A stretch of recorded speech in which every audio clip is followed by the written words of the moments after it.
Assalamualaikum warahmatullahi wabarakatuh.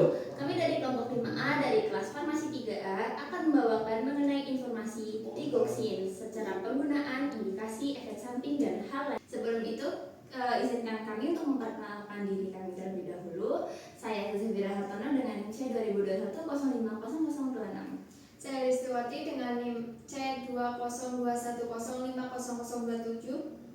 Saya Desa Yulansari dengan NIM C2021050011. Saya Muzaka Alif dengan NIM C2021050030. Sekian dari kami, video dimulai. Pada kesempatan kali ini saya akan menjelaskan beberapa hal terkait dengan obat digoxin. Yang pertama yaitu pengertian digoxin.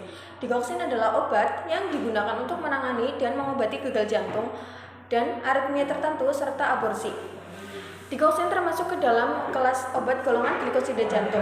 Digoxin bermanfaat pada pasien gagal jantung sistolik atau lebih dikenal dengan gagal jantung dengan fraksi ejeksi tereduksi dengan fraksi ejeksi di bawah 40%. Namun hal ini tidak memberikan manfaat dalam pengurangan angka kematian.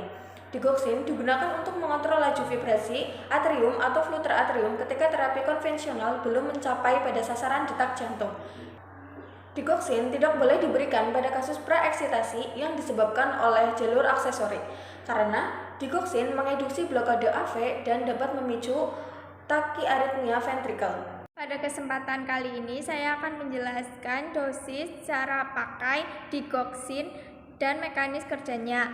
Digoxin harus diberikan 0,5 sampai 0,7 nanogram per mililiter pada individu dengan gagal jantung dan penurunan fraksi ejeksi. Digoxin harus diberikan untuk mengurangi rawat inap kembali di rumah sakit meskipun kadar SDC, kreatin, dan kalium harus tetap terus dipertahankan untuk membatasi resiko toksisitas. Digoxin dapat digunakan bersama dengan diuretik, spironolakton, ACE inhibitor, atau beta blocker. Sebaiknya konsumsi digoxin secara rutin. Digoxin dapat dikonsumsi dengan atau tanpa makanan, namun sebaiknya dikonsumsi pada waktu yang sama setiap hari. Kebanyakan orang minumnya di pagi hari setelah sarapan. Digoxin mempunyai dua mekanisme kerja utama yang bekerja secara selektif tergantung pada indikasinya. 1. Lonotropik positif meningkatkan kekuatan kontraksi jantung dengan menghambat aktivitas pompa Na KATP-AC miokard, suatu enzim yang mengontrol pergerakan ion ke jantung secara reversibel. 2. Penghambatan nodus AV. Digoxin mempunyai efek vagometik pada nodus AV dengan menstimulasi sistem saraf parasimpatis. Ini memperhambat konduksi listrik di nodus atrioventrikular sehingga menurunkan detak jantung. Baik, selanjutnya saya akan menjelaskan efek samping dari digoxin. Efek samping dari digoxin itu dapat menyebabkan aritmia jantung yang fatal. Perkiraan frekuensinya adalah sekitar 0,8 hingga 4% pada pasien yang menjalani terapi digoxin tetap. Tingkat toksisitas dapat meningkat ketika konsentrasi digoxin serum mencapai lebih dari 2,0 mg per mililiter.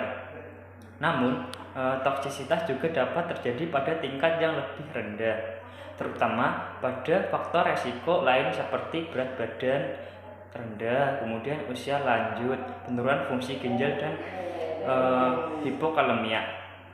Efek samping umum lainnya yang sering terjadi pada pengguna digoxin yaitu ruam, sakit kepala, dan kelemahan.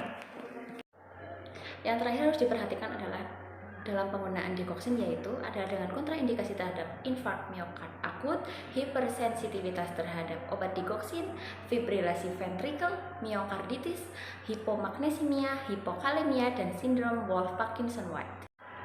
Penggunaannya memerlukan kehati-hatian dalam kasus hiperkalsemia dan hipokalsemia, gangguan ginjal, nodus SA yang sakit, brikardia, kardiomiopati restriktif, perikarditis konstriktif, dan penyakit tiroid, hipotiroidisme menyebabkan tertundanya pembersihan obat, serta hipertiroidisme menyebabkan sebaliknya. Kemudian digoxin juga dapat menyebabkan interaksi dengan hal-hal berikut.